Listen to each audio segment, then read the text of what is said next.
Good morning, welcome to Zee Telugu debate. నా పేరు సందీప్. ఇక సింగరేణిపై బాల్క సుమన్ చేసిన వ్యాఖ్యలపై వివాదం ముదురుతుంది. చాలా స్టేషన్లలో బాల్క సుమన్ పై కేసులు నమోదయ్యాయి. ఏ క్షణమైనా బాల్క సుమన్ ను అరెస్టు చేసే అవకాశం ఉంది.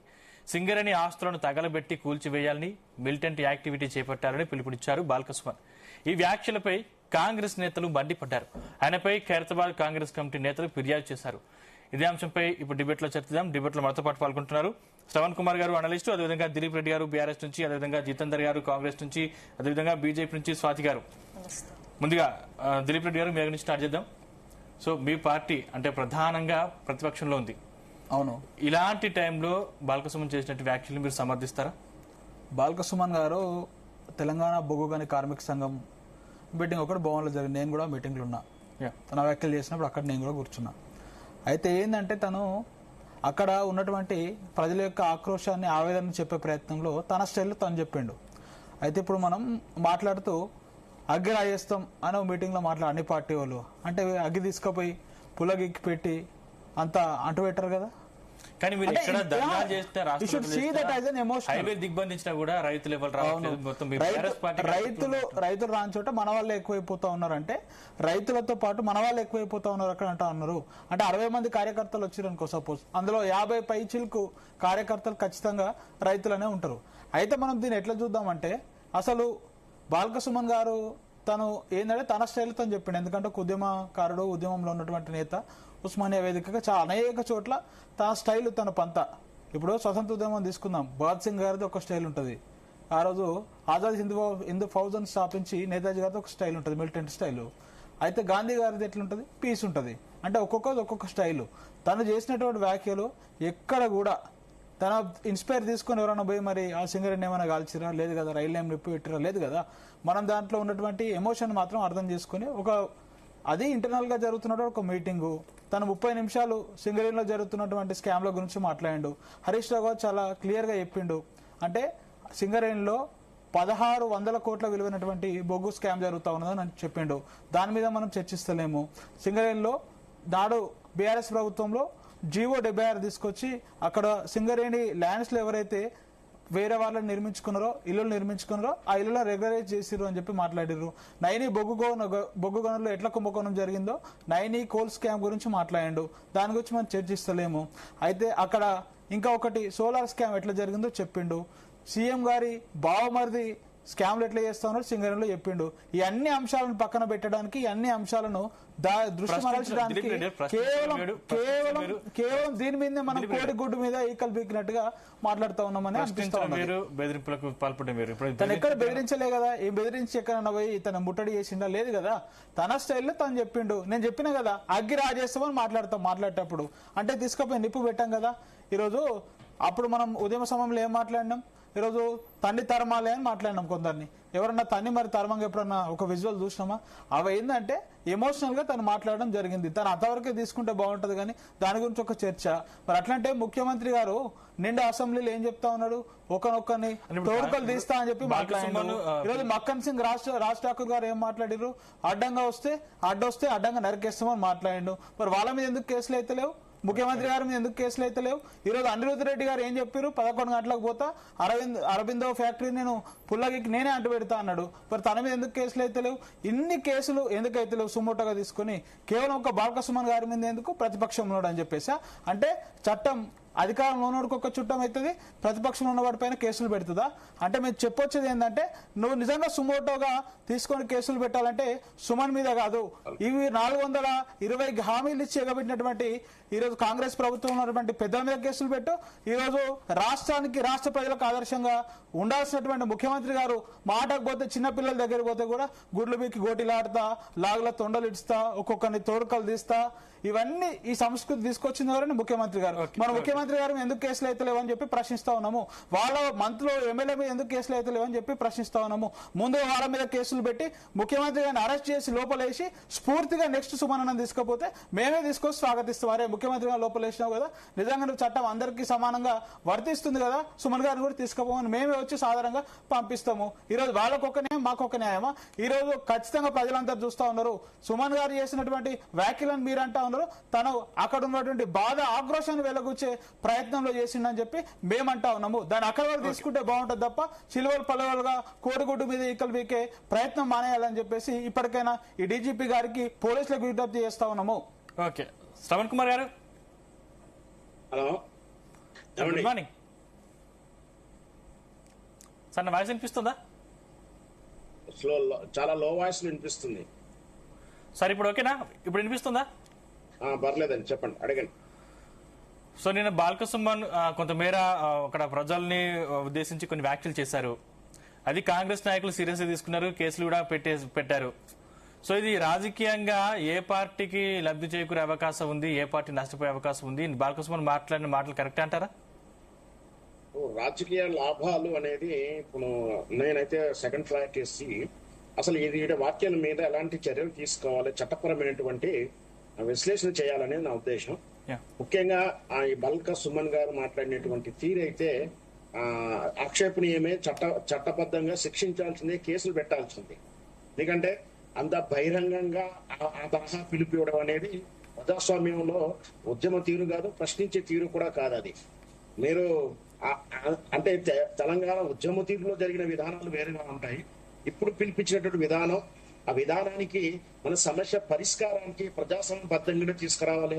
అది ముఖ్యంగా ఉద్యమ పార్టీగా బీఆర్ఎస్ పార్టీ చేపట్టినటువంటి రక్తపాత రహితము లేదా అట్లాంటి సిద్ధాంత హింసా సిద్ధాంతం వచ్చినటువంటి ఉద్యమ తీరు నుంచి నాయకుడి నుంచి ఇలాంటి పిలుపు రావడం నిజంగా కూడా బాధాకరమే.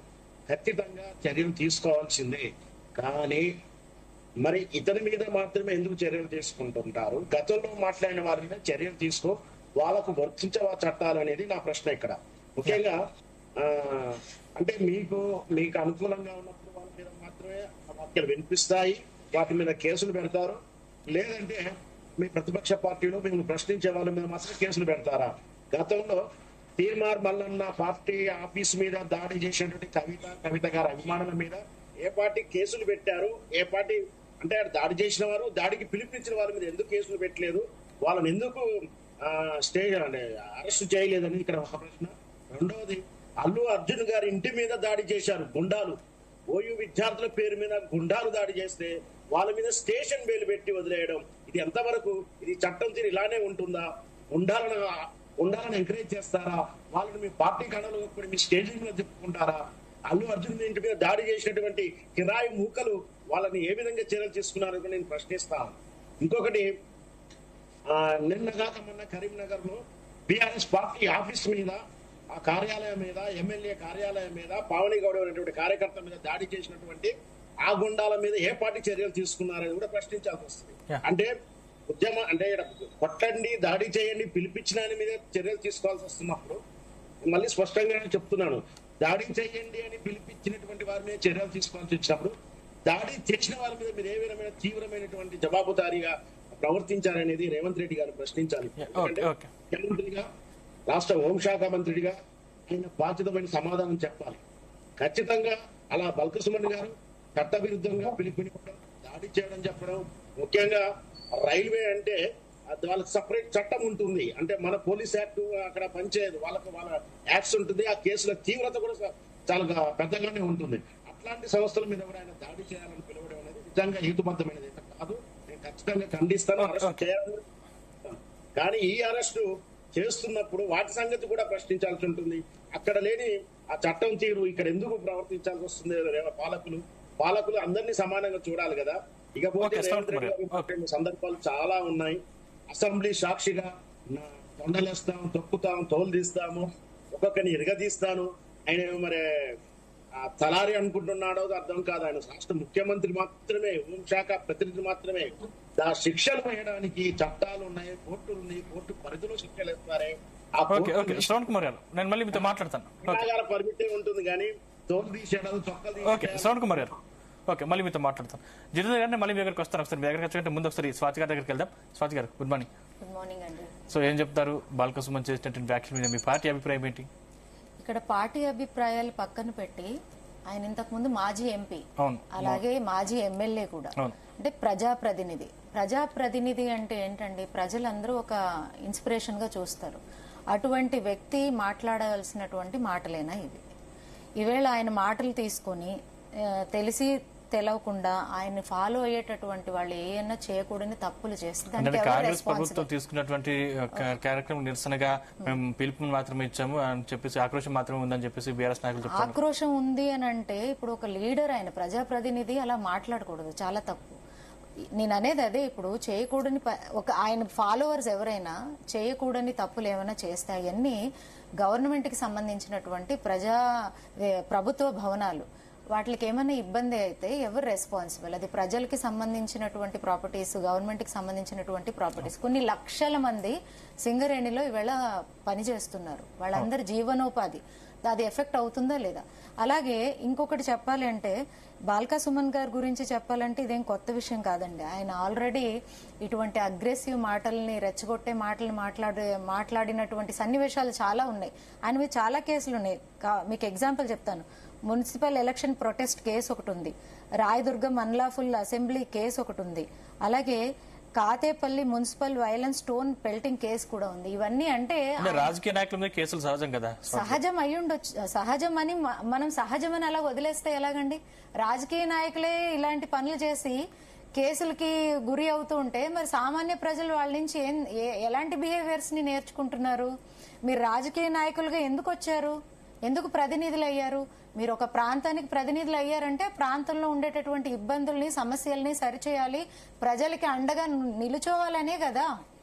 అలాంటి రాజకీయ నాయకులు ఇలాంటి మాటలు మాట్లాడుతుంటే మనము ఎటువైపు తీసుకెళ్తున్నాము అంటే, మమతా బెనర్జీని ఇన్స్పైర్ అయ్యి బీఆర్ఎస్ నాయకులు గాని, బీఆర్ఎస్ కార్యకర్తలు గాని అటువంటి ఫాలోవర్స్ గా ఏమైనా తెలంగాణకి ఒక ముద్రని, మచ్చని తీసుకురావాలనుకుంటున్నారా?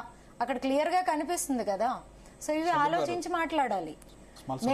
మేమెవరినో మా బిహేవియర్ సరే, మీకు నచ్చినట్టు మాట్లాడతాము, నచ్చినట్టు ఉంటామంటే మీ ఇంటి వరకు ఉంచుకోవాలి. అది ప్రజానాయకులుగా వచ్చి ప్రజల్లో మాట్లాడేటటువంటి పరిస్థితి కరెక్ట్ కాదు కదా.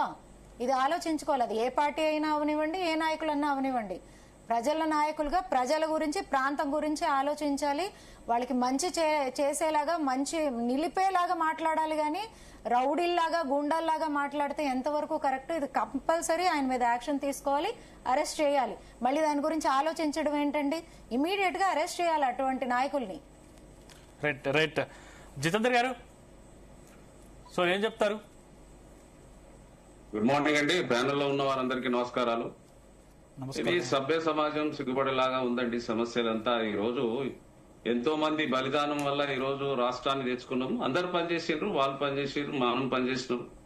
కానీ ఈ రోజు మాట్లాడే విధానం అనేది, ఒక ప్రజాప్రతినిధిగా మొన్నటి వరకు పనిచేసినటువంటి ఒక ఎమ్మెల్యే అక్కడ ఒక మీటింగ్ లా వారి క్యాడర్ కు ఆ విధంగా ఆదేశించడం అనేది చాలా తప్పండి. అది ఎవరైనా అందరూ ఖండించాల్సిందే, ఎవరు మాట్లాడినా ఖండించాల్సిందే. ఇప్పుడు ప్రజల ట్యాక్సులతో రూపొందించినటువంటి వ్యవస్థని ధ్వంసం చేద్దాము, తర్వాత రైల్వేని ధ్వంసం చేయండి, ఆఫీసులను గాలబెట్టండి, ఇవన్నీ అది కరెక్ట్ కాదు. అది ఆయన ఇప్పుడు ఇది ప్రభుత్వ సొత్తు, ఇది ప్రజల సొత్తు. ప్రజల ట్యాక్సుల ద్వారా ఏర్పడ్డటువంటి ఆఫీసులు గాని, ఇది రైల్వే గాని, మిగతా ప్రభుత్వ పరంగా ఉన్నటువంటి ఆఫీసులు గాని, సాధనాలు గాని, వాటిని ధ్వంసం చేసే అధికారం ఎవరికి లేదండి. అది చట్ట ప్రకారంగా అందరు చర్యలు తీసుకోవాల్సిందే. ఎవరు మాట్లాడినే చేయాల్సిందే. ఏ పార్టీలు, అన్ని పార్టీలైనా ఖండించాల్సిందే ప్రతి ఒక్కరు. కాబట్టి నేను ఒకటే చెప్పేది ఏంటంటే, ఇప్పుడు ఈ రోజు చక్కగా ఈ రోజు అంతకుముందు అయితే ధర్నా చౌక్ని, అప్పుడు బీఆర్ఎస్ ప్రభుత్వం ఉన్నప్పుడు ధర్నా చౌక్ ని బ్యాన్ చేశారు. ఇప్పుడు ఈ ధర్నా చౌక్ అనేది ఓపెన్ చేశారు. మీరు ప్రజాస్వామ్యబద్ధంగా ఈ రోజు ఒక గొప్ప రాజ్యాంగం ఇచ్చినటువంటి దేశం అనేది, 1,47,385 పదాలతో ఏర్పడ్డటువంటి గొప్ప రాజ్యాంగ వ్యవస్థ అనేది ప్రపంచ దేశాలలో వాళ్ళ మీద ఎటువంటి చర్యలు తీసుకున్నారని ఇక్కడ బీఆర్ఎస్ నేతలు ప్రశ్నిస్తున్నారు కదా. రేవంత్ రెడ్డి గారి మీద, అనిరుద్ రెడ్డి గారి మీద, మక్కన్ సింగ్ రాజ్ ఠాకూర్ మీద ఫస్ట్ వాటి వాక్యాలకి చెప్పేసి నెక్స్ట్ మీరు జితేందర్ గారు మంచి కంటిన్యూ కావచ్చు. వాళ్ళ సమర్థిద్దామా, అడ్డంగా నరికేద్దామన్నోడు, ఫ్యాక్టరీని అడ్డు పెడదామన్నోళ్ళు. నేను అదే చెప్తున్నాను. నేను ఎవరు మాట్లాడినా కూడా తప్పే, రాజ్యాంగం వ్యతిరేకంగా ఎవరు మాట్లాడినా తప్పే అని మొదట చెప్పిన సోదరా, కొద్దిగా వినండి. మీరు మొదట చెప్పిన అంటే మీ ముఖ్యమంత్రి గారు ఎవరు మాట్లాడినా తప్పే. అది రాజ్యాంగ వ్యవస్థలో మాట్లాడడం తప్పు. ఇది ఒక్కొక్క రూపాయి ఉన్న ట్యాక్సుల రూపకంగా కట్టినటువంటి ఉన్నటువంటి వాటిని సంస్థలు ఏర్పడితే వాటిని ధ్వంసం చేసుకోవడానికి, చంపుకోవడం, నరుక్కోవడానికి కాదండి. ఎంతో 1,200 మంది బలిదానంతో ఏర్పడినటువంటి తెలంగాణ రాష్ట్రము మొన్నటి వరకు 10 సంవత్సరాలు పరిపాలించింది కదా, ఎందుకంత ఫ్రస్ట్రేషన్ లో వస్తున్నారు? అవసరం ఏముంది? వెయిట్ చేయొచ్చు కదా. 2 సంవత్సరాలు అయిపోయింది ప్రభుత్వం ఏర్పడి, అనేక ఒకవైపు సంక్షేమం ఒకవైపు అభివృద్ధి చేస్తున్నప్పుడు రేవంత్ రెడ్డి గారి సారథ్యంలో ఈ రోజు ప్రభుత్వం పనిచేస్తున్నది.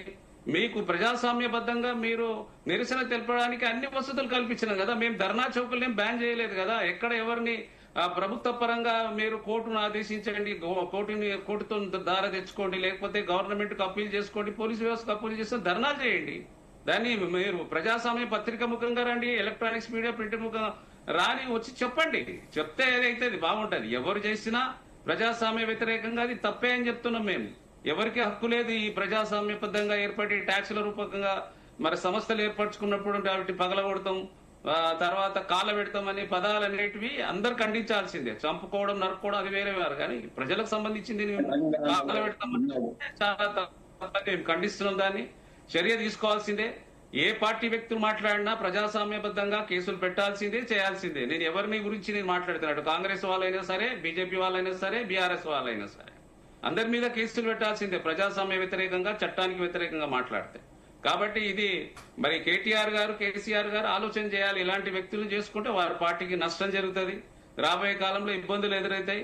మరి కేటీఆర్ గారు దీని విషయంలో కానీ, కేసీఆర్ గాని స్పందించాలి. కానీ ఆయన మాట్లాడిన విధానం అనేది ఇప్పటి వరకు మాట్లాడింది, ఇప్పుడు కాంగ్రెస్ వాళ్ళు మాట్లాడిన విధానం వేరే ఉంది. కానీ అక్కడ ఏమంటుండైనా ప్రజాస్వామ్యబద్ధంగా ట్యాక్స్ల ద్వారా ఏర్పడినటువంటి సంస్థలపై దాడులు చేయండి, కాలబెట్టండి అండి. ఎవరికి హక్కు ఉంటుందండి దానికి?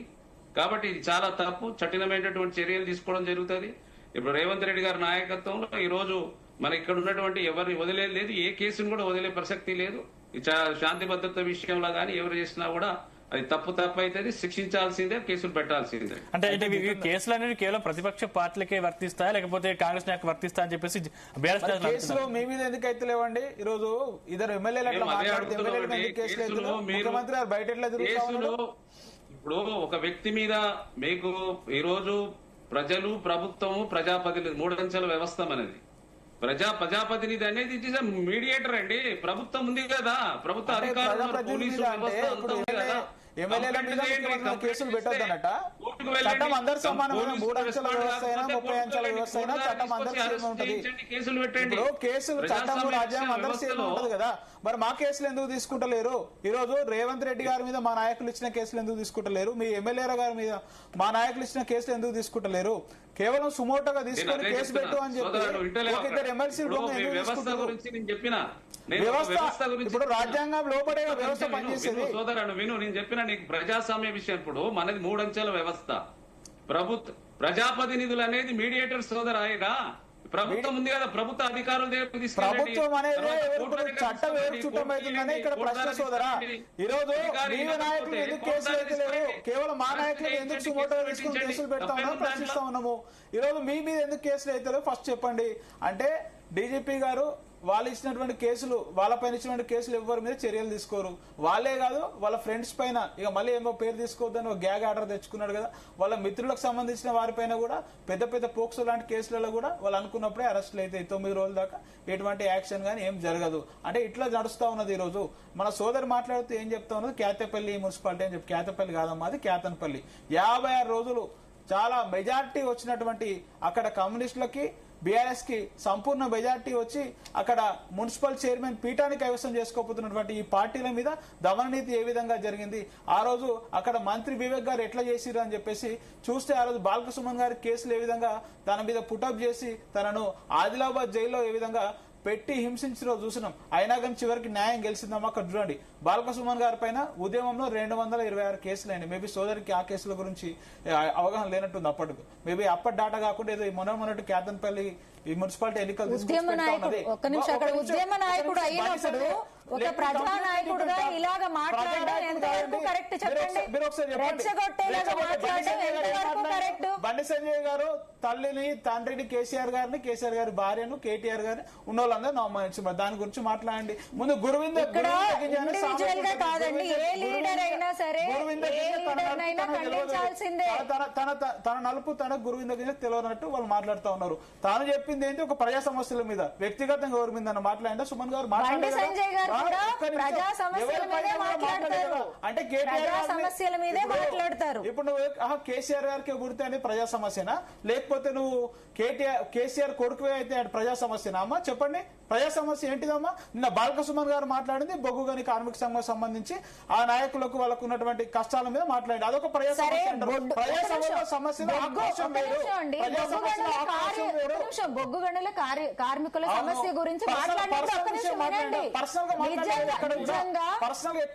అక్కడ కార్మికుల గురించి ఆయనకు అంత బాధగా ఉంటే, ఒక్క నిమిషం బాధ ఉంటే ఆయన ప్రొటెస్ట్ చేయమనండి. ప్రొటెస్ట్ రకరకాలు చేస్తారమ్మా, చేస్తాడు కానీ వ్యక్తిగతంగా ఎక్కడ చేయలేడు మీ నాయకులాగా అని చెప్పే ప్రయత్నం చేస్తా ఉన్నాను నేను. ఎక్కడ తను వ్యక్తిగత ఎజెండాను అమలు చేయలేదు. మాట్లాడండి, గవర్నమెంట్ ప్రాపర్టీ ఉంటే దానిపైన యాక్షన్ తీసుకోండి. మీరు కేసులు కూడా నమోదయ్యాయి. మనకు అనలిస్ట్ గారు చాలా గొప్ప చెప్పిన ఇంతకుముందు అవగాహన ఉంటే నేను చెప్పింది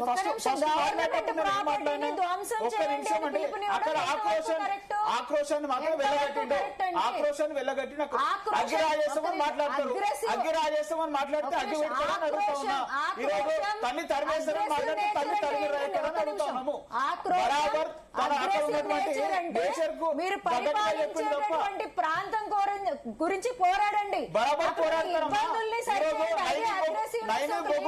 నైని బొగ్గుగన్ల స్కామ్ ఏం జరుగుతుంది అన్నాడు, దాని గురించి మంచి మాట్లాడదాం చెప్పు. ఇటువంటి అన్ని అంశాలు ఉన్నాయి. తను చెప్పింది ఏంటంటే ఆక్రోశాన్ని వెళ్ళగొక్కే ప్రయత్నం, అక్కడ ఉన్నటువంటి ప్రజల యొక్క బాధలను తన స్టైల్లో తను వెళ్ళగొచ్చింది తప్ప దానికి మించి ఏం జరగలేదు. ఇంకొకటి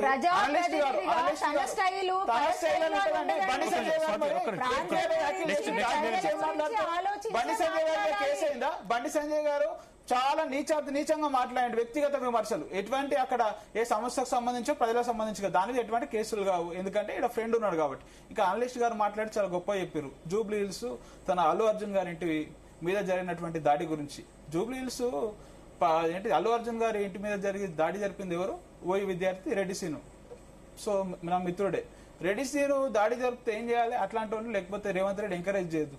రెడ్డి సీను పెళ్లి అయితే వీడికి సపరేట్ హెలికాప్టర్ వేసుకొని పోయి దీవించి ఆశీర్వదించి వచ్చినాం అంటే ఈ సభ్య సమాజానికి ఏం మెసేజ్ ఇస్తున్నావు? ఇంకో 10 దాడులు చేయరా సీను అని చెప్తున్నాడా? ఏం చెప్తున్నాడు తను? చాలా క్లియరే కదా ఇది. పావని గౌడ్ గారు ఉన్నారు, మన నాయకురాలు, పార్టీ నాయకురాలు, చాలా సోషల్ మీడియా చాలా యాక్టివ్ ఉంటుంది తను. ఆ సోదరి ఇంటి మీదకి నాయకులను పంపి మరి ఈరోజు దాడి జరిగితే ఒక కేసు అన్న అయిందా? వాళ్ళ మీద ఏం యాక్షన్ తీసుకున్నారు? అంటే ఈ వ్యవస్థ తనకు నచ్చితే నజరానా లేకపోతే జుర్మానా అనే రకంగా ప్రవర్తిస్తా ఉన్నారు. అంటే వాళ్ళకి నచ్చిన వాళ్ళు ఏం చేసినా తప్పనిపించదు. మరి ఈరోజు పవన్ గౌడ్ గారి మీద మీరు మహిళనే కాదండి, పవన్ గౌడ్ గారి మీద అట్లా అటాక్స్ అవుతా ఉన్నాయి. మరి దాని మీద ఏం మాట్లాడదాం? బీజేపీ నాయకుడు పంపిండు, మరి కేంద్ర మంత్రి పంపించిండు వాళ్ళను. మరి తన మీద ఏమో తను ఏడున్నాడు, బయట ఉన్నాడా, జైలు ఉన్నాడా? వాళ్ళ మీద ఏం కేసులు కావు. కేవలం కేసులు ఎవరంటే ఈ రోజు ప్రతిపక్షంలో ఉండి గట్టిగా ప్రశ్నిస్తున్నా, గట్టిగా గొంతెత్తున్న బీఆర్ఎస్ మీద, బీఆర్ఎస్ నాయకుల మీద, బీఆర్ఎస్ కార్యకర్తల మీద, కేవలం బీఆర్ఎస్ వారి మీదనే కేసులు అయితే ఉంటాయి. ఇప్పుడు ఏదో చెప్పేయాలని, ఎవరి మీద ఒకరి మీద మనం బ్లేమ్ చేయాలని, బ్లేమ్ చేయడం వల్ల ఏం కాదండి. నిజాలు అన్ని ముందుకు వస్తాయి. గానీ ఈవేళ బీజేపీ లీడర్స్ ని మీరు ఏదో ఒక రకంగా బ్లేమ్ చేయాలని చూస్తున్నారు కాబట్టి మాటలు వస్తున్నాయి. గానీ ఒక నిమిషం ఇప్పుడు మీరు అన్నారు అగ్రెసివ్ నేచర్ అనేది ఏది పడితే అది మనం ఎక్స్ప్రెస్ చేయొచ్చు. ఒక్క నిమిషం, మీరే చాలా మంది లీడర్స్ గురించి ఎగ్జాంపుల్స్ ఇచ్చారు. వాళ్ళు అలా చేశారు, ఇలా చేశారు, అది కరెక్టేనా అని అంటున్నారు. మరి మీరు చేసేదేంటి? ఒకళ్ళని ప్రశ్నించేటప్పుడు మీ వైపు కూడా మీరు ఫస్ట్ ప్రశ్నించుకోవడం నేర్చుకోవాలి. మీరు పద్ధతిగా మీరు అన్ని విధాలుగా ఉన్నప్పుడు ఇంకొకరిని ప్రశ్నించేటటువంటి సమస్య రాదు. ఇంకొకటి ఏంటంటే అగ్రెసివ్ నేచర్ అనేది ఆయనకు ఉంది అని అంటున్నారు. అగ్రెసివ్ నేచర్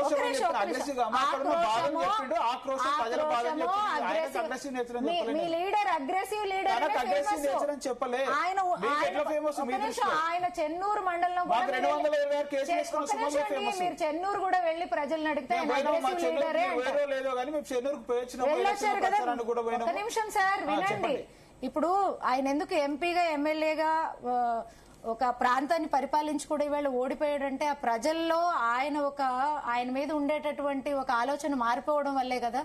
ఈయన ఒక అగ్రెసివ్ లీడర్ గా ప్రామిస్ చేశాడండి వాళ్ళ ప్రాంతానికి, ఒక మోడల్ టౌన్ ని నేను నిర్మిస్తాను, ఒక హైలీ ఏమంటారు మంచి రోడ్స్ ని నిర్మిస్తాను, అలాగే హాస్పిటల్స్ ని గానీ మార్కెట్స్ ని గానీ చాలా మోడర్నైజింగ్ గా నేను అక్కడ డెవలప్ చేస్తాను వాళ్ళ ప్రాంతంలో అని చెప్పి చివరికి అవి ఏమీ చేయలేదు.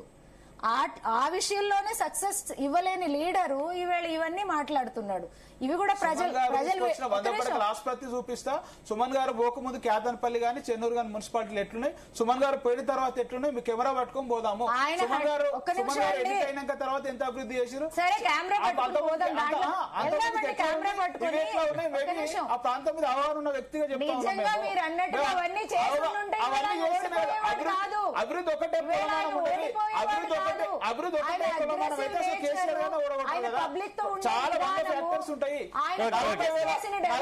మీకు వివేక్ గారు 40,000 ఉద్యోగాలు ఇస్తాను దొంగ మాటలు నమ్మి 400 హామీలు ఇచ్చిన కాంగ్రెస్ కదా.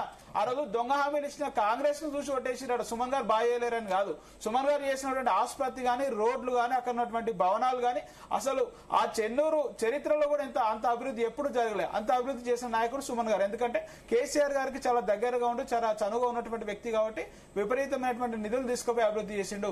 కావాలంటే మీరు బీఆర్ఎస్ కి ఆదరణ తగ్గుతుంది ఇలాంటి మిలిటెంట్ యాక్టివిటీస్ చేస్తే. బీఆర్ఎస్ కి ఆదరణ తగ్గేది అంటే వీళ్ళు మా మీద కేసులు పెట్టారు. సింపుల్ ఎగ్జాంపుల్, వీళ్ళ మీద కేసులు పెడతా ఉన్నట్టు బీఆర్ఎస్ కి ఆదరణ ఉన్నట్టు మా నాయకుల మీద ఆదరణ ఉన్నట్టే అని అర్థం చేసుకోవచ్చు. ఎక్కడైనా సరే చాలా ఏ విలేజ్ కి పోయి అడిగినా సరే, ఏ మూలకు పోయినా, ఏ కోనకు, ఏ చిట్ట చివరి గ్రామానికి పోయి అడిగినా తెలంగాణలో చెప్పేది ఏంది, ఈ రోజు ప్రభుత్వానికి వ్యతిరేకంగా ప్రభుత్వ విధానాలు ఫెయిల్యూర్ అయితే ఈ రోజు ప్రతిపక్షంగా ఎవరు కొట్లాడుతున్నారంటే ఎవరు చిన్న పిల్లర్నైనా చెప్తారు బీఆర్ఎస్ అని చెప్పేసి, కేసీఆర్ గారి పార్టీ అని చెప్పేసి. ఈ రోజు దాంట్లో ఎటువంటి శేషభిషలు లేవు.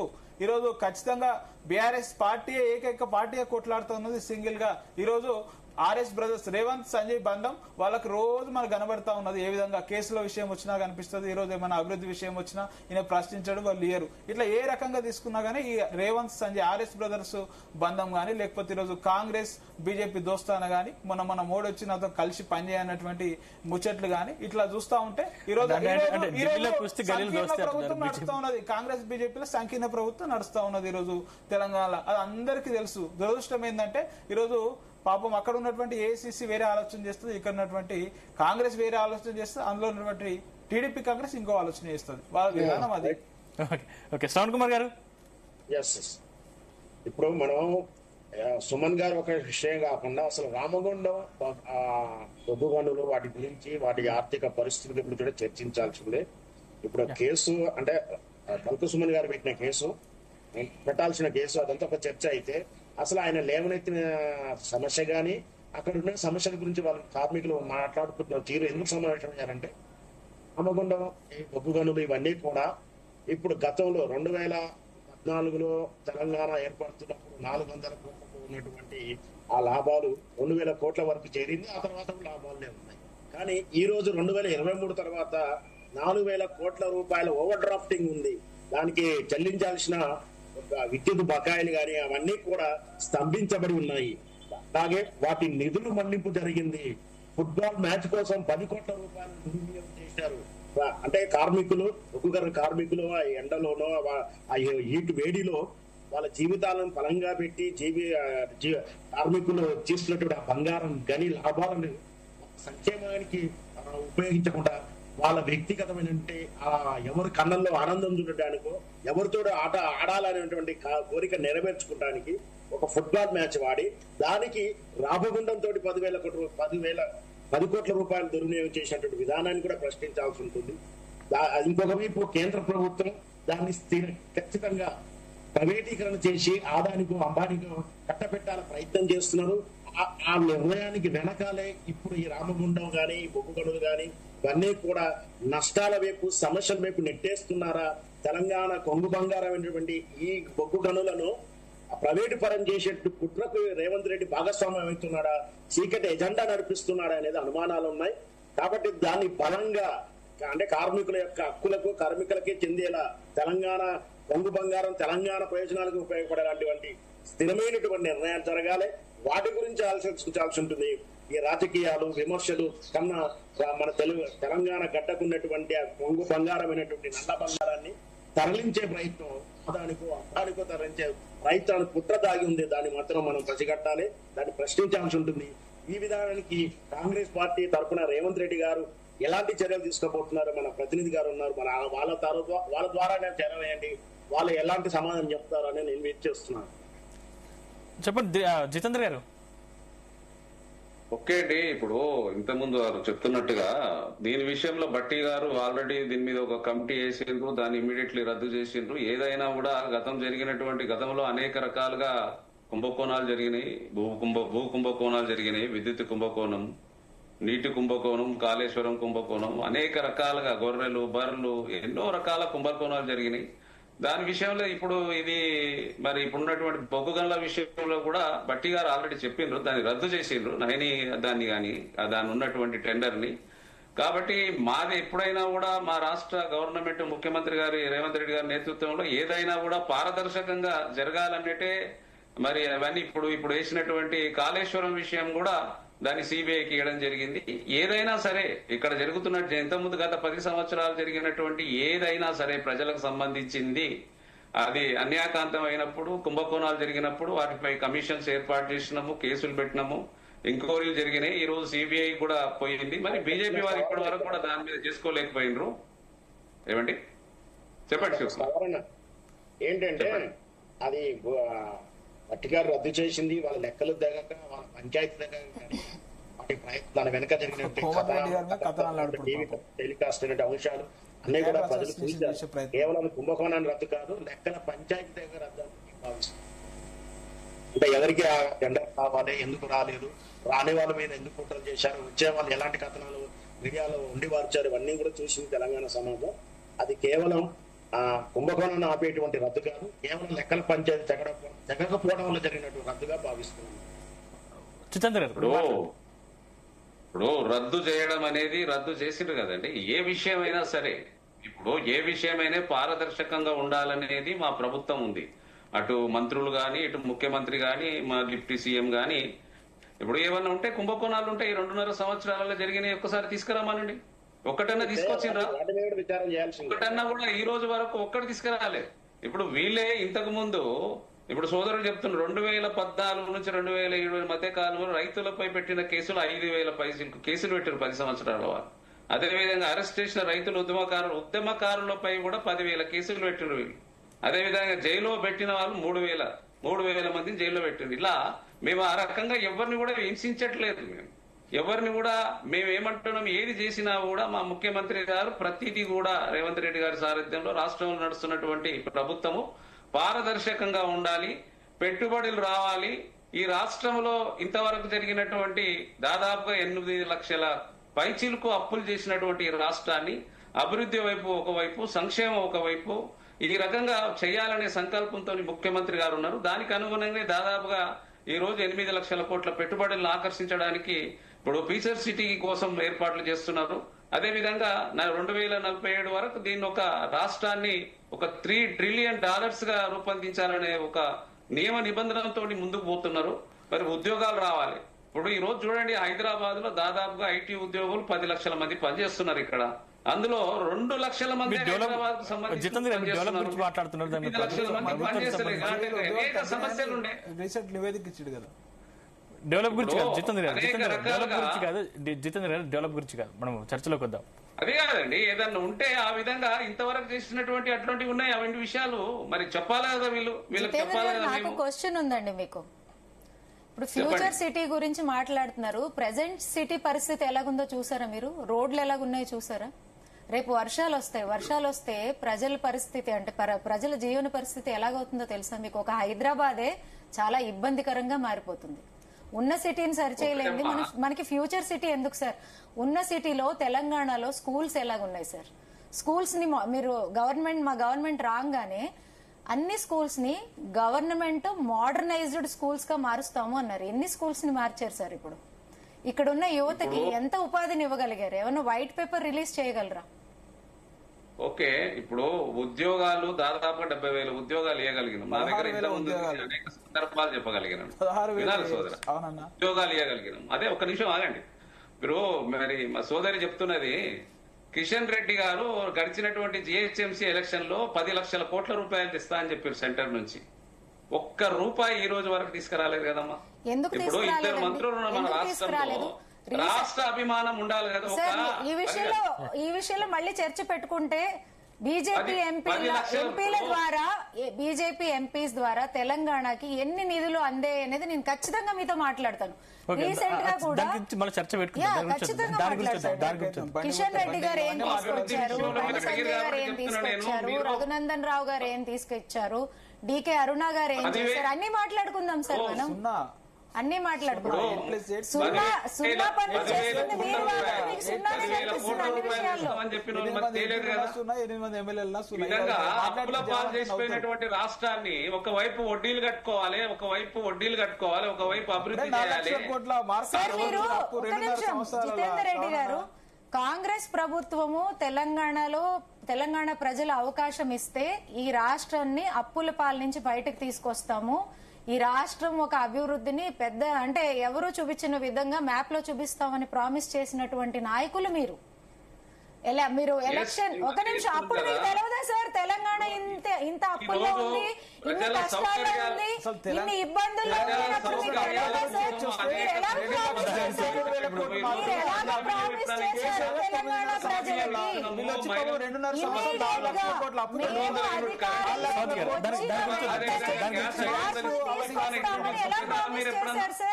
ఇప్పుడు అభివృద్ధి విషయంలో మీరు చేసిందని అడుగుతున్నారు కదా, వింటే మేము చెప్పగలుగుతాను. నేను అందరం మాట్లాడితే ఏమైతుంది? మీరిద్దరు స్టూడియోలో కూర్చొని మాట్లాడుకుంటున్నారు, నేను అనాలిసిస్ అభివృద్ధి గురించి మీరు మాట్లాడినప్పుడు చాలా ఉన్నాయి. ఇప్పుడు ఆ మహిళలకు ఉచిత బస్సు ఎప్పుడన్నా ఇచ్చిండ్రా? అదే విధంగా 200 యూనిట్ల విద్యుత్ ఇచ్చిండ్రా? సన్న బియ్యం చూడండి,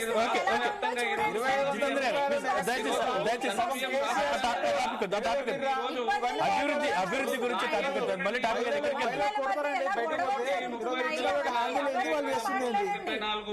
మెట్రిక్ టన్నుల ఈ రోజు ధాన్యం పండిందండి. అభివృద్ధి గురించి దాని గురించి మళ్ళీ వేరే డిబేట్ పెట్టుకుంటాం. పంట గురించి మీరు మాట్లాడారు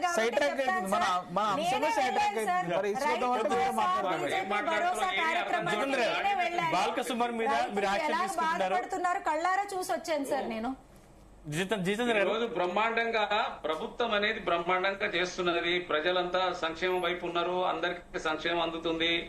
ఈ రోజు గ్యాస్ అందుతుంది, విద్యుత్ అందుతుంది. దాని గురించి వద్దు జితేంద్ర గారు, ఆ చర్చ వద్దు. మనం కేవలం ఇప్పుడు మనం బాల్కసుమన్ ఇష్యూ గురించి మాట్లాడుకుంటున్నాం. విషయం అదే అండి, మాట్లాడాలి. కేసీఆర్ గారు అది కాదండి. ఇప్పుడు కేటీఆర్ గారు, కేసీఆర్ గారు వాళ్ళకు ఆయన దాని విషయంలో ఇప్పుడు ఆయన ఏమన్నాడు? వ్యవస్థని తగలబెడతా అంటున్నాడు, పగలగొడతా అంటున్నాడు, కాల్ చేస్తా అంటున్నాడు. దాని విషయంలో వాళ్ళు కేటీఆర్ గారు దీని మీద సమాధానం చెప్పాలి. ఆయనకి ఏం విద్యాబుద్ధులు చెప్పిండండి? ఉద్యమం నడిచింది, అలా ఆ రకంగా అఖండ ఆంధ్రప్రదేశ్ లో నడిచింది. ఆ రోజులు ఎన్ని చేయగలిగారో చేసిరో అన్ని అయినాయి. ఈ రోజు ఒక రాష్ట్రాన్ని సాధించుకున్న తర్వాత కూడా మరి తగలగొడతా అంటే ఇప్పుడు చట్టం ఊరుకోదు కదండి, జైల్లో పెడతారు.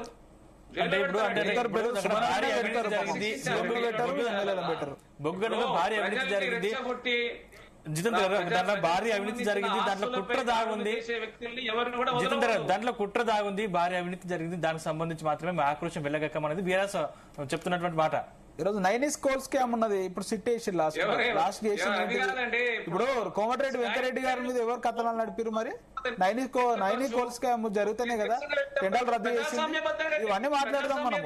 లేకపోతే ఒక కింగ్డమ్ రాజ్య సమస్యనా, లేకపోతే ఒక ఉగ్రవాదుల రాష్ట్రం అయితే మన పాకిస్తానా? ఇష్టం వచ్చినట్టు ఉగ్రవాదులు పెట్టే కేసులు సోషల్ మీడియాలో ఇవ్వడం ప్రశ్నిస్తూ పెడతా ఉన్నారు.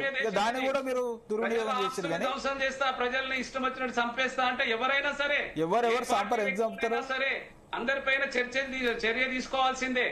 ఎవరిని వదిలే ప్రసక్తే లేదు, కంపల్సరీ తీసుకోవాల్సిందే. దీనిపైన మీ కేసీఆర్ గారు చాలా విజ్ఞులు, 80,000 బుక్కులు చదివిన వ్యక్తి, అన్ని రకాలుగా 10 సంవత్సరాలు పరిపాలించిన వ్యక్తి. ఈ రోజు అసెంబ్లీ కూడా రావట్లేదు. కనీసం ఆ బాల్కన్ సుమన్ కి ఒక బుద్ధులుగా చెప్పండి. ఎన్ని కేసులండి తనమైన మాట్లాడితే గొడవలు ఎప్పుడు చూసినా గొడవలు పెట్టుకోవడం ప్రజల క్యాతన్పల్లి వాళ్ళతోటి ఇప్పుడు మున్సిపాలిటీ విషయంలో ఏం జరిగింది గొడవ జితేందర్ గారు మీకు తెలుసు కదా, ఆ రోజు రాజ్యాంగబద్ధంగా ఆ రోజు చైర్మన్ ఇవ్వాల్సినవని 50 రోజులు చైర్మన్ ఇవ్వకుండా పెట్టింది ఎవరు? మీరు కాకపోతే ఎవరు? లాస్ట్ కు ప్రజలు మా వైపు ఉన్నారు, మేమే చైర్మన్ పీఠం కైవసం చేసుకున్నాము. చేయాలి కానీ ఇష్టం వచ్చినట్టు కాల్ చేస్తాం కూల్ చేస్తాం తగలబెట్టండి అని చెప్పి శ్రేణులకు వాళ్ళకు ఆదేశాలు ఇస్తే రేపు ఏదైనా జరగరాంది జరిగితే వాళ్ళ కుటుంబాలు నాశనం అవుతాయి, వాళ్ళ భార్య పిల్లలు రోడ్డుపై వస్తారు. ఈయన కాపాడగలుగుతాడా? అదేనా చెప్పేది? అల్లు అర్జున్ ఇంటి మీద దాడి చేసి రెడ్డి సీని పెళ్లికి పోయి ఆశీర్వదించి హెలికాప్టర్ లో పోయి వచ్చిందని చెప్తా ఉన్నాము. అదంతా మీకు కూడా వర్తిస్తుంది కదా అంటారు. కేసీఆర్ గారు నీతులుగా చెప్పాల్సింది ముందు మీరు చెప్పాల్సింది ఎవరు? మీరు సీఎం రేవంత్ రెడ్డి గారికి చెప్పాలి, మీ ఎమ్మెల్యే గారికి చెప్పాలి. ముందు ఇద్దరు ఎమ్మెల్యేలను మీరు సస్పెండ్ చేస్తారా? అడ్డంగా ఇప్పుడు అధికారంలో ఉన్న వాళ్ళు ఎట్లా అంటే కొంచెం సోయి పెట్టుకొని మాట్లాడితే బాగుంటుంది. ఎందుకంటే ఎవరైనా అధికారం ఉంటే వాళ్ళు ఎమ్మెల్యే స్థానంలో ఉన్నటువంటి ఎక్కువ జాగ్రత్తగా ఉండాలి మనం. ఎందుకంటే ప్రజలు మమ్మల్ని ఎక్కువ వాచ్ చేస్తారని చెప్పేసి. ఇతను మాజీ ఎమ్మెల్యే అడ్డంగా నరికేస్తా అంటే కేసు ఉండదు, ఫ్యాక్టరీని అంటు పెడతా అంటే కేసు ఉండదు, ఒక్కొక్కరిని తొక్కుకుంటా పోతా అంటే కేసు ఉండదు. మేము చెప్పేది అది కదా. ఇన్ని జరుగుతున్నా గానీ ఎందుకు కేసులు పెడతలేరు అని అడుగుతా ఉన్నాము. వాళ్ళందరూ బయట తిరుగుతా ఉంటే మా నాయకుడు బాల్క సుమన్ గారి మీద ఎందుకు మీరు ఏకాగ్రత పెట్టి ఈరోజు కేసీఆర్ ఏం లేదు, సింపుల్ అండి, సింపుల్. ఇక్కడ సింపుల్ ఏం లేదు. క్యాతన్పల్లి మున్సిపాలిటీ అనేది సుమన్ గారి నాయకత్వంలో బీఆర్ఎస్ పార్టీ గెలుచుకున్నది. దానికి ఎన్ని రకాలుగా వాళ్ళు ప్రయత్నాలు చేసినా సరే ప్రజల మా వైపు ఉండి ఆ రోజు గెలిచిర్రు. అప్పటి నుంచి ఇంకా ఈ సుమన్ గారి పైన వాళ్ళకి ఆక్రోశం ఎక్కువైపోయింది. ఒక ఛానల్ అయితే బులెటిన్ నడిపేటట్టుంది. ఇక తెల్లారేసి ఛానల్ పేరు నేను తీసుకోదలుచుకోలే. అంటే ఈరోజు సుమన్ గారు అంటే ఎందుకు భయం అంటే తను ప్రశ్నిస్తాడని భయం. ఈరోజు మంత్రి వివేక్ గారి ఆగడాలను ప్రశ్నిస్తా ఉన్నాడని చెప్పేసి మంత్రి వివేక్ గారు వాళ్ళు ఇస్తున్నటువంటి 40,000 ఉద్యోగాలు తను సొంతంగా ఇస్తా అన్నాడు. ఆ ఉద్యోగాలు ఏమని ప్రశ్నిస్తా ఉన్నాడు అని చెప్పేసి ఈరోజు సింగరేణిలో జరుగుతున్నటువంటి కోల్ స్కామ్ల గురించి ప్రశ్నిస్తా ఉన్నాడు అని చెప్పేసి, సింగరేణిలో జరిగినటువంటి 15,000 కోట్ల రూపాయల స్కామ్ల గురించి ప్రశ్నిస్తా ఉన్నాడు అని చెప్పేసి ఈరోజు ఇవన్నీ ప్రశ్నిస్తా ఉన్నాడు. ప్రశ్నించొద్దు అని చెప్పేసి ఈరోజు సుమన్ గారిని ఏ విధంగా లోపలేయాలని చెప్పి చూస్తా ఉన్నాడు. కానీ సుమన్ గారికి ఉద్యమంలో 226 కేసులు ఉన్నాయి. మీరు ఇంకొక 226 కేసులు ఇప్పుడు పెట్టిన ఈ 2 ఏళ్లలో మళ్ళీ వచ్చే బీఆర్ఎస్ ప్రభుత్వమే. మళ్ళీ సుమన్ గారు మీరు చూడండి మళ్ళీ చట్టసభలలో ఉంటాడు. నిజంగా కాంగ్రెస్ గాని బీఆర్ఎస్ గాని ఈ విధంగా పొగడుకుంటూ మాట్లాడుతున్నారు కదా. అసలు ఇది ఎంత వరకు కరెక్ట్? ఒక మీరు ప్రజల ప్రతినిధులుగా ఎంతవరకు కరెక్ట్ చెప్పండి. ఎలాగ మాట్లాడాలి మీరిద్దరు? బీఆర్ఎస్ ప్రభుత్వం ఉన్నప్పుడు మేము 1000 మందికి అవకాశం ఇస్తే ఉద్యోగాలు, కాంగ్రెస్ ప్రభుత్వం వచ్చాక మేము 5,000 మందికి ఇచ్చాము అనేలాగా ఉండాలి. ఒక నిమిషం నేను మాట్లాడేది వినండి. అలాగే బీఆర్ఎస్ ప్రభుత్వం ఉన్నప్పుడు తెలంగాణలో అంటే 1,000 అభివృద్ధి కార్యక్రమాలు చేస్తే కాంగ్రెస్ ప్రభుత్వం వచ్చాక మేము 5,000 అభివృద్ధి కార్యక్రమాలు చేశాము, ఇన్ని ఉద్యోగ అవకాశాలు వచ్చాయి, ఇన్ని కష్టాలు తీరిపోయాయి, మనకి ట్రాన్స్పోర్టేషన్ అనేది ఇంత అభివృద్ధి చెందింది, దానివల్ల ప్రాంతాలు ఎలాగ అభివృద్ధి వచ్చాయని ఇలాంటి విషయాలు మాట్లాడితే నిజంగా ప్రజలు గౌరవిస్తారు, మీకు ఇంకా అవకాశాలు పెరుగుతాయి. కానీ ఒక లీడర్లుగా ఇలాగా ఒకళ్ళ మీద ఒకళ్ళు ఈ రకంగా చర్చించుకోవడం ఎంతవరకు కరెక్ట్? ఒక ఎగ్జాంపుల్ తీసుకుందామండి. మనము తెలంగాణ సాధన కోసము అంటే తెలంగాణ సాధించుకోవడానికి మేము త్యాగాలు చేశాము, ఎన్నో అంటే పోరాటాలు చేశాము. ఎగ్జాంపుల్ ఏమని అంటే కేసీఆర్ గారి పేరు వస్తుంది. కేసీఆర్ గారు ఒక్కరే ఆగండి, కేసీఆర్ గారు ఒక్కరేనా ఒక లీడర్ గా ఆయనకు అవకాశం ఇచ్చారు? ఎంత మంది త్యాగం చేయలేదండి, ఎంత మంది ఉద్యమకారులు ప్రాణాలని కోల్పోయారు. ఇప్పటి వరకు కూడా వాళ్ళ కుటుంబ పరిస్థితి ఎలాగుంది అని ఎప్పుడైనా మీరు ఆలోచించారు? ఒక నిమిషం, వాళ్ళకి పోనీ ఏదన్నా మనకి తెలంగాణ సాధించుకున్న తర్వాత అలాంటి కుటుంబాలని గౌరవించడం అనేది పక్కన పెట్టండి, వాళ్ళ కష్టాలను కూడా చూడలేదు. అది బీఆర్ఎస్ గవర్నమెంట్ అయినా కూడా అలాగే కాంగ్రెస్ గవర్నమెంట్ అయినా కూడా. ఇక్కడ ఇంకొక విషయం చెప్తాను మీకు. అదే బీఆర్ఎస్ గవర్నమెంట్ ప్రజల అవకాశం ఇచ్చిన తర్వాత ప్రజల కోసం ఆయన చేసింది అంటే గుర్తు పెట్టుకునేలా చేసిన ఏమైనా ఉందా అండి?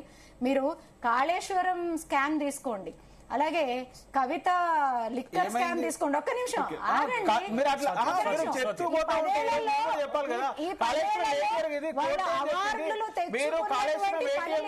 రాజ్యాంగం మారిందని చెప్పేసి ఇప్పటికి 12 సంవత్సరాలు 10 సంవత్సరాలు ఏమున్నా 2 సంవత్సరాలు ఉన్నాయి కదా. ప్రజలు చూస్తా ఉన్నారు. కాళేశ్వరం పంటలు ఎందుకు పెరిగినాయి? పంటలు ఎట్లా పెరిగినాయి చెప్పండి. కాళేశ్వరం ఎందుకు పెరిగిందా?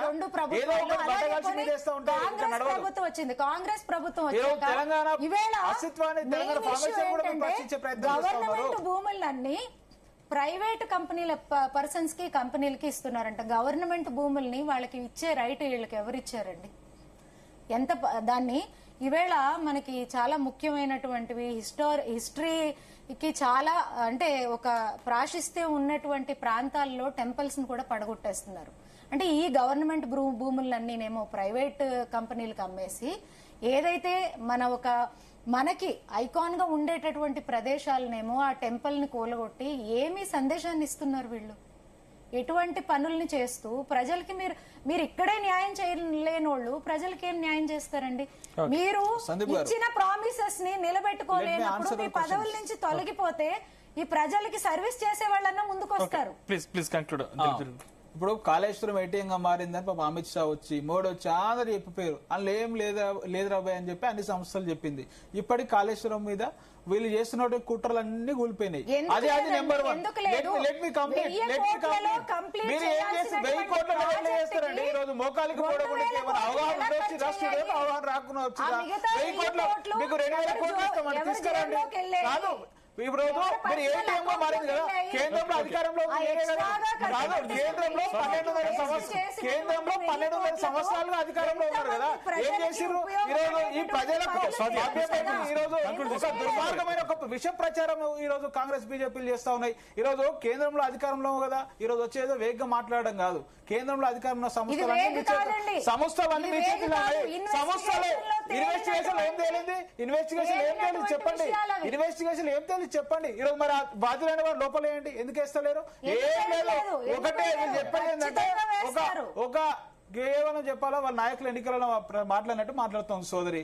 ఇప్పుడు కాళేశ్వరం అనేది తెలంగాణ ప్రజలకు వరప్రదాయని. అంతకుముందుకు కాళేశ్వరం లేనప్పుడు పంటలు ఎట్లా పండి, వచ్చినప్పుడు ఎట్లా పండినాయి అని చెప్పేసి ఈరోజు ప్రజలందరూ విట్నెస్. ఒక రోజు తెలంగాణ ఏర్పడక ముందు ఎంత పంట పండేది, తర్వాత ఎంత పంట పండేది. లెట్ మీ కంప్లీట్ ఉద్యోగాల గురించి మాట్లాడుతూ ఉంది సోదరి. ఉద్యోగాల గురించి మాట్లాడుతూ చూపించి ప్రాజెక్ట్ సక్సెస్ఫుల్ సక్సెస్ కాదా అని చెప్పేసి మీ వాళ్ళు చెప్పింది కదా. ఆ రోజు కేంద్ర మంత్రి ఎవరు? గజేంద్ర సింగ్ షెకావత్ ఎవరు వచ్చి ప్రాజెక్టులను పొగిడిపోలేరా? మా దగ్గర ఉన్న పథకాలను పొగిడిపోయింది మీరే కదా. ఈ రోజు మేము ఒక పథకం పెడితే రైతు బంధుని మేము పెడితే మీరు దానికి పేరు మార్చేసి మీరు ఒకటి అమలు చేస్తా ఉన్నారు.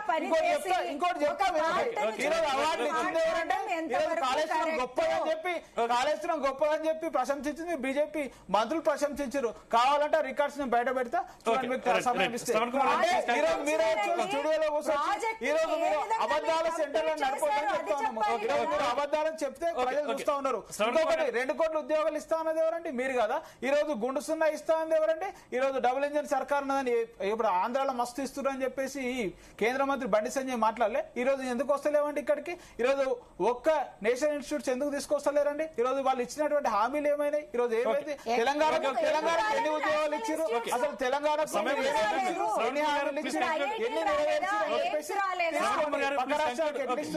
కేవలం బీహార్ కి ఆంధ్రప్రదేశ్ కి మాత్రమే పనిచేస్తోంది వీళ్ళ బీజేపీ పార్టీ. తెలంగాణకు ఒక గొండు సున్నా మొండి చేయదప్ప ఏం లేదు. ఇక్కడ ముందు మీరు తెలంగాణకి ఏం చేశారు?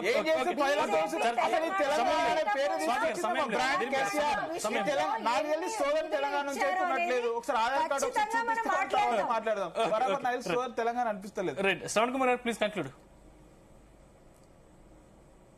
శ్రవణ్ కుమార్ గారు కంక్లూడ్ ఇవ్వరా? చెప్పండి. అడగండి ప్లీజ్ మీరు కంక్లూడ్ ఇవ్వండి. సమయం కంక్లూడ్ అన్నా. రైట్. మొత్తం మీద ఏ రాజకీయ నాయకుడు అట్లాంటి వ్యాఖ్యలు చేసినా శిక్షించాల్సిందే, కేసులు పెట్టాల్సిందే.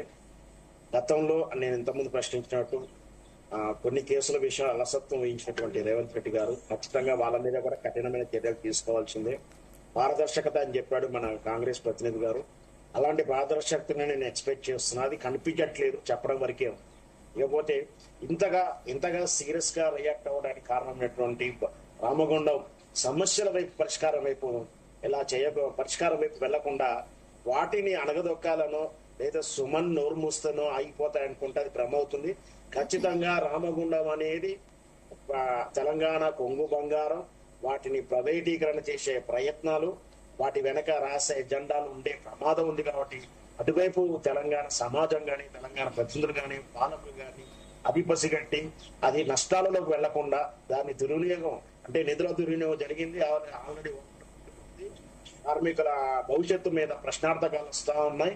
మళ్ళీ మస్కబారుతా ఉందా, మళ్ళీ వెనకటి రోజులకు వెళ్ళిపోతుందా అనేది ప్రమాదం ఉంది.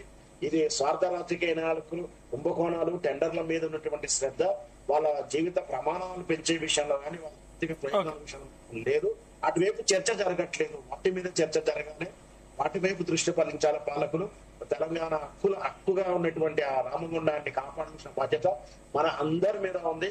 అది ఇంకొకటి తెలంగాణ హక్కైనప్పటికీ దాని బంగారానికి ఈ దేశ ప్రయోజనాలకు ఉపయోగపడుతుంది. ఈ దేశ సంపదలో ఒక షేర్ ఉంది దానికి. ఈ దేశ గర్వకారణానికి ఆ బొగ్గు గనులు అనేది ఒక అంటే ఇది నిక్షిప్తంగా ఉన్నటువంటి దాన్ని కాపాడుతున్న బాధ్యత మనందరి మీద ఉంది. దాని వైపు దృష్టి పెట్టాలని నా సూచన. థ్యాంక్ యూ శ్రవణ్ కుమార్ గారు, దిలీప్ రెడ్డి గారు, జితేంద్ర గారు, స్వాతి గారు, థ్యాంక్ యూ అండి. చర్చలో మాతో పాటు పాల్గొన్నందుకు ధన్యవాదాలు. మొత్తం మీద ఇవి ఈ రోజు డిబేట్ లోని అంశాలు. చూస్తున్నాం తెలుగు న్యూస్, నిజం నిక్కచ్చిగా.